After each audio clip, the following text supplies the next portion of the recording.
Movie review, A Haunting in Venice, produced by Kenneth Branagh, a Kenneth Branagh production, directed by Kenneth Branagh, and starring, oh yes, you guessed it, Kenneth Branagh. What's it like? Is it any good? Should you spend your money? Stick around and you'll find out. Now, I went to see this film on a premiere, yes, a premiere organised, maybe even partly paid for by American Express. And it was at the Everyman Cinema in Crystal Palace, and you got free, yes guys, free popcorn. A box of popcorn, not massive size, but you know, decent popcorn size. You got one of those each. Very plush seats, very nice. Anyway, there was a big kind of advert on the screen before the film started for the American Express Platinum card.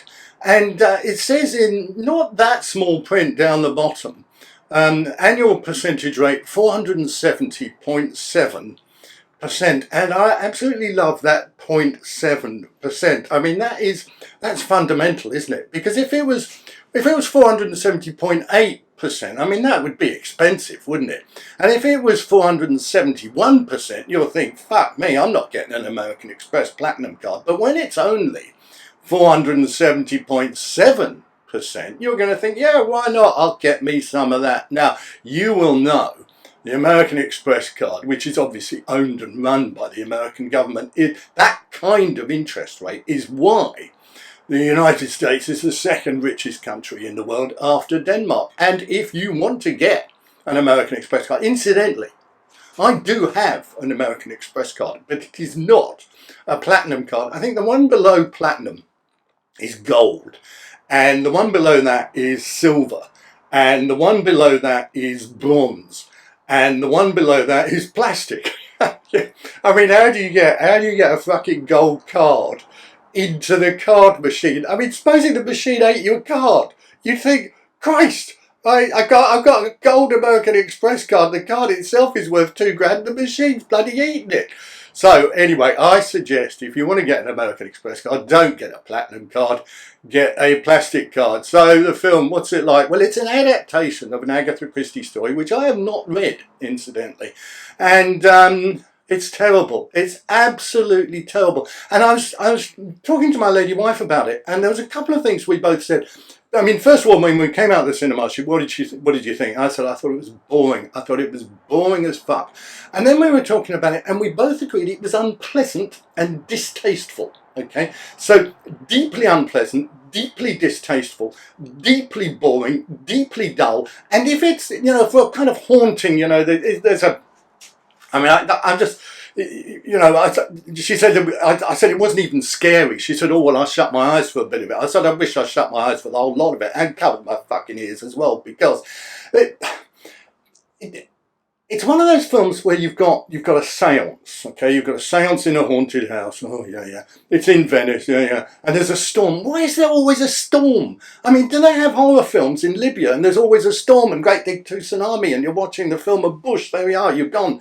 Or when you're I don't know, Storm, whatever it's called, Storm Nigel in Florida, and you're watching a movie and it comes in, Bush, you know. Why is there always a storm? Why can't you have nice weather and be scared? Anyway, I wasn't scared. That's the thing. And the reason it's unpleasant and distasteful, it's about, it's a kind of, there were kids who lived in this house who were kind of murdered by doctors and nurses. There's a kind of Lucy Letby thing in there. I mean, who knew? In Venice even. I thought it was Cheshire.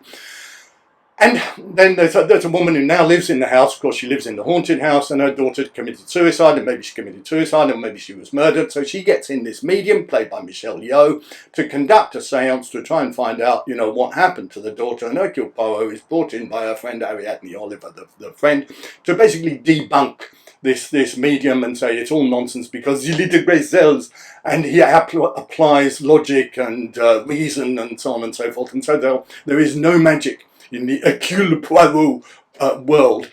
But it's, I mean, derivative doesn't even begin to describe it. I mean, how many films with a seance have you seen? How many films with a haunting have you seen? How many films with fucking Kenneth Branagh have you seen?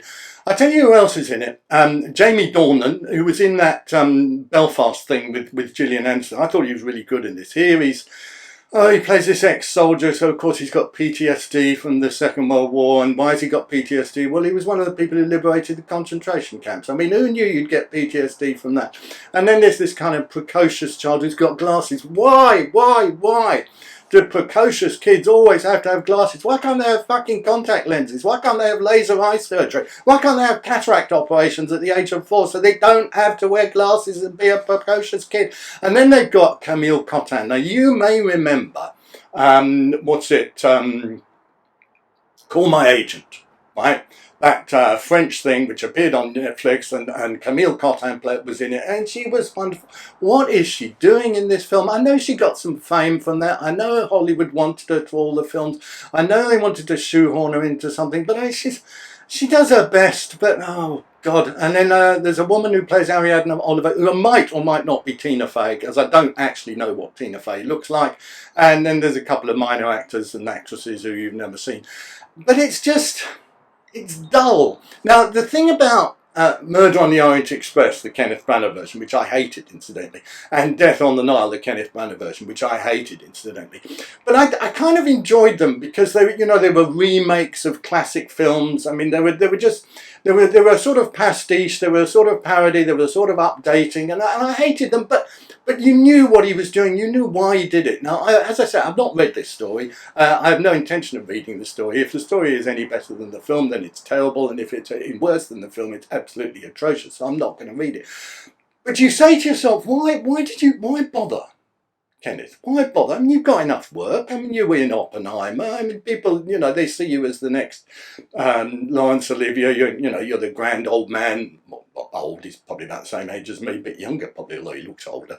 You're the grand old man of British cinema. I mean, you don't have to do this, mate. He's got this absurd kind of pubic moustache and a little bit that comes down here, like a little, what's it called, a Brazilian. I know that's on a lady, but if you had a man who had a Brazilian on his kind of lower lip, that kind of thing. Bruce Springsteen has a similar thing. There's probably a name for it, which is maybe Brazilian, but I don't know what it is. I haven't got one, as you've noticed. I haven't got it.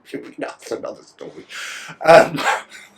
So I went off on a flight of my own fantasy there.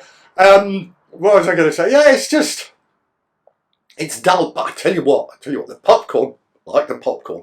I had a hot dog. Oh, a hot dog was to die for. I had a strawberry milkshake. I mean, I had 2,000 calories in the middle of this film. And I was sitting next to this kind of American guy. And I got on really well with him. He was a really nice guy because we were talking about, could they remake Miss Marple? Right, and he was saying, no, the American audience, they're not interested in little old ladies. So I said, Scarlett Johansson as Miss Marple, yeah, you can see it. And then I said, right, Frances McDormand, right, by the Coen brothers, and that would give you darkness. You see, that would give you darkness and weirdness. It wouldn't give you unpleasantness, because unpleasant is not dark.